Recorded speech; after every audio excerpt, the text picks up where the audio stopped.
नमस्कार, मैं हूं अवनी चौधरी और आप देख रहे हैं भारत आज। आइए रूबरू करवाते हैं आज की 3 टॉप अहम खबरों के साथ। जस्टिस डीवाई चंद्रचूड़ बने 50वें सीजेआई। राष्ट्रपति मुर्मू ने दिलाए शपथ। 44 साल पहले पिता भी बने थे सुप्रीम कोर्ट के चीफ जस्टिस। नेपाल में देर रात 6.3 तीव्रता से आया भूकंप, जिसमें 6 की हुई मौत। दिल्ली, यूपी समेत 5 राज्यों में झटके। पीएम मोदी का हिमाचल दौरा। कांगड़ा की चुनावी रैली में पीएम मोदी का कांग्रेस पर तंज, बोले सिर्फ 2 राज्यों में बची उनकी सरकार। अब खबरें विस्तार से।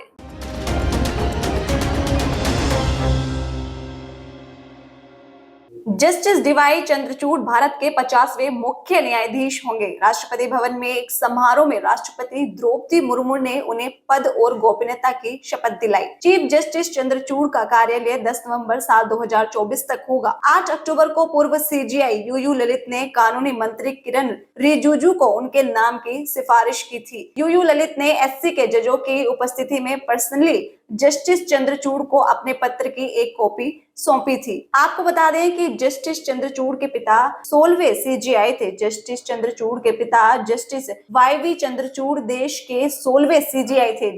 जस्टिस वाईवी चंद्रचूड़ का कार्यकाल 22 फरवरी 1975 से 11 जुलाई 1985 तक यानी करीब 7 साल रहा। उनके रिटायरमेंट के 37 साल बाद उनके बेटे जस्टिस डीवाई चंद्रचूड़ उसी पद पर नियुक्त होंगे। जस्टिस डीवाई चंद्रचूड़ पिता के 2 बड़े फैसलों को एससी में पलट भी चुके हैं। वे बेबाक फैसलों के लिए चर्चित हैं। अब हम आपको बताएंगे जस्टिस चंद्रचूड़ के चर्चित फैसलों के बारे में। नोएडा ट्विन टावर गिरने का फैसला। नोएडा में सुपरटेक के दोनों टावर 28 अगस्त को गिराया गया। 31 अगस्त को सुप्रीम कोर्ट ने टावरों को तोड़ने का आदेश दिया था। ट्विन टावर के निर्माण में नेशनल बिल्डिंग कोड के नियमों का उल्लंघन किया गया।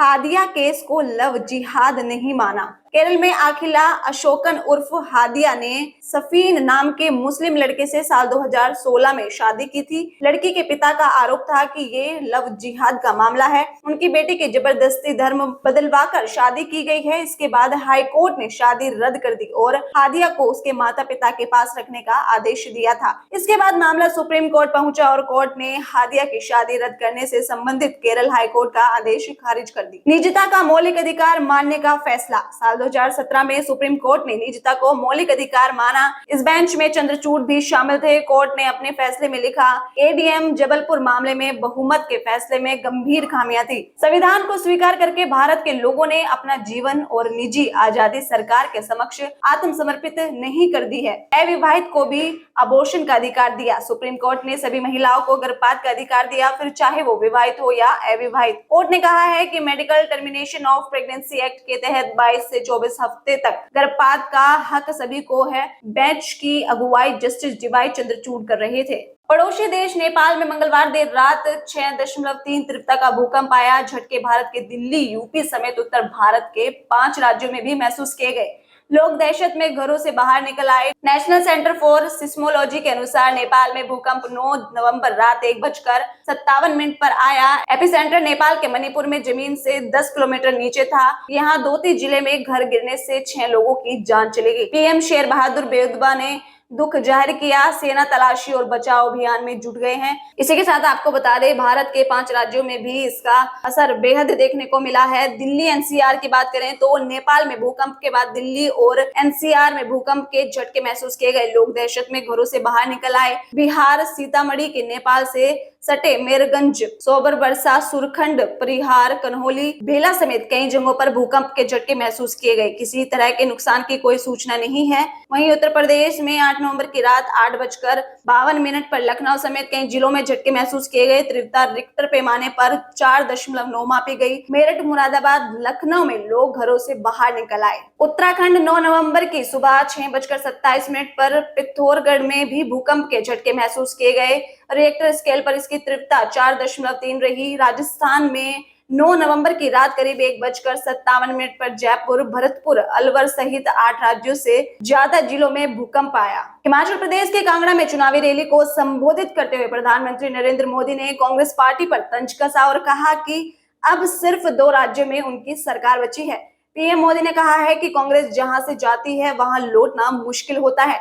इसके साथ ही उन्होंने कांग्रेस पर बरसते हुए कहा है कि कांग्रेस ने सिर्फ लूटने का काम किया, जबकि भारतीय जनता पार्टी ने राजनीतिक परिपाटी बदली और बीजेपी सरकार ने सिर्फ काम पर फोकस किया।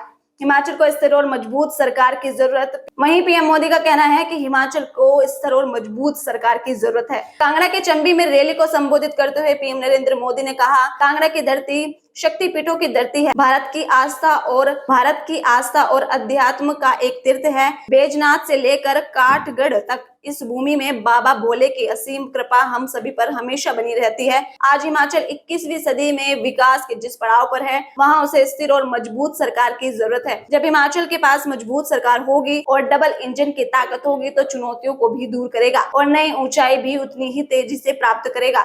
भाजपा के 11 शुभ संकल्प नहीं ऊंचाई पर ले जाएंगे। पीएम मोदी ने कहा कि सबसे पहले मैं हिमाचल भाजपा को विकास का नया संकल्प लेने के लिए, इतना अच्छा घोषणा पत्र बनाने के लिए बहुत बहुत बधाई देता हूं। हिमाचल भाजपा के 11 शुभ संकल्प यहां के विकास को नई ऊंचाइयों पर ले जाएंगे। प्रधानमंत्री मोदी ने कहा है कि इस बार उत्तराखंड के लोगों ने भी पुरानी परंपरा को बदलते हुए भाजपा को जिताया। उत्तर प्रदेश में भी 40 साल बाद ऐसा हुआ है जब कोई पार्टी फिर से जीतकर पूर्ण बहुमत के साथ लगातार दूसरी बार सरकार में आई है। मणिपुर में भी भाजपा की सरकार फिर से आई है।